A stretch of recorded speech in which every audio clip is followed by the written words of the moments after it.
Walang nanonood sa'yo? Walang nag-share ng mga post mo?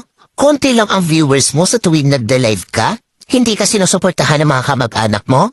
Kaibigan mo? Kakilala mo? Kapitbahay mo? Pinagtatawanan ka dahil sa pag-reels mo? Pinagtatawanan ka dahil sa paggawa mo ng mga content? Ito ang tatandaan mo. Huwag kang huminto. Huwag kang susuko. Huwag kang papaapekto sa sasabihin ng ibang tao tungkol sa'yo.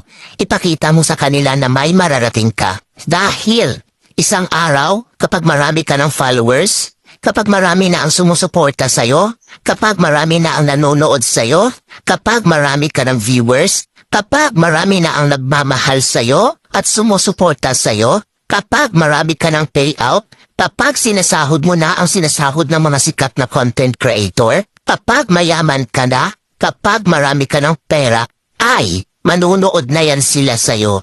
Sila na ang kusang lalap